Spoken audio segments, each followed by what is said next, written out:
And speaking of Jonny Gomes, he's been nice enough to join us in the dugout. He's got a little Secret Service action behind him and Chris Johnson, so everything's going to be fine. I mean, straight face, the hair, earpiece. Nice glasses, too. That's who's that? Chris? Yeah, I don't know where he's at.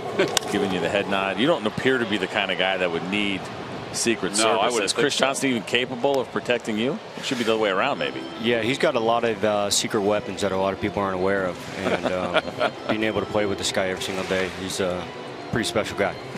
Well, Johnny, this is the 4th of July. Did you pull out your Stars and Stripes jacket that you wore to the White House with the Red Sox a few years ago today? Yeah, how awesome was that? I actually auctioned that off for a really good cause and had a bunch of bidders and raised a bunch of money and was able to donate 100% of it to a pretty nice charity up there in Boston. Oh, that's great.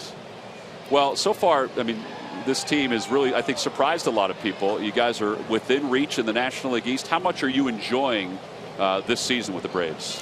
Yeah, I'm real excited. I'm just signing over here, meeting everyone in Orlando and, having the opportunity to throw the A, of, the Atlanta Braves, on my hat every single day. Obviously, the history here with all those, banners up there, Bobby Cox era, Home Run King, Hank Aaron, Chipper, a lot of history here. So to be able to be a part of it and be under, a great staff and with a bunch of ball players, it's been great so far. You have one of the most difficult jobs in baseball, which is not starting every day, but still being counted on for what you do offensively. Last night you came through with that home run. If you wouldn't mind sharing with us a little bit of what it takes to be successful in that role, because certainly all guys can't do it.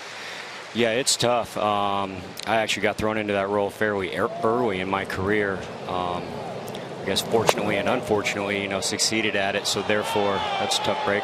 I'm glad he checked, though. I'm glad he checked. That's awesome. Succeeded at it, so therefore, I kind of found myself in that role. But, I'm biased to that role and the guys that I've platooned with in my time and, found ourselves in the postseason, the last couple of years. Well, we see that home run that you hit last night, and so the follow-up to that is when you have a night like that and you hit a big home run, you come in, your name's not in the lineup. Do you go say something to Freddie Gonzalez? Say, what do I got to do, Skip? I hit you a big home run last night. Where am I at today? Yeah, it's a tough gig. I told these guys go out there and battle, and I'll get Cole Hamels tomorrow. But it just comes with the invite. And I think one of the biggest parts to succeed in that role is accept the role, and that was the hardest part in the beginning, was having that role and trying to hit your way out of that role and become a big league ball player. I talk about when you're in that role, one of the hardest counts is any 3-ball count. A 3-ball count where you just got to take your walks versus going out of the zone trying to hit an extra base hit or a homer to prove to the manager that you can be in there every day. But that's not the case. A.J. Pierzynski flies out to center. Johnny, what did the Braves tell you at the beginning, you and A.J. Pierzynski, about what they wanted you to do as a leader in this clubhouse?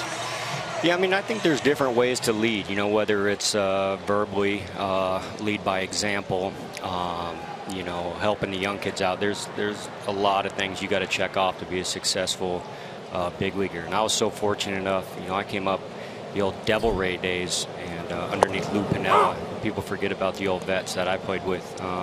My first big league camp, I split lockers between Tino Martinez and Fred McGriff. So fortunate to play under, multiple vets over there, and then kind of finding myself getting asked questions that I asked as a young guy. So, and I talk about too, my statistics aren't really the thumbprint that I put on a 9-inning ball game. There's, hopefully can be some things that go on today that, I had some influence on with some of these young guys. So just staying in tune with these guys and, staying in the battle every pitch with them.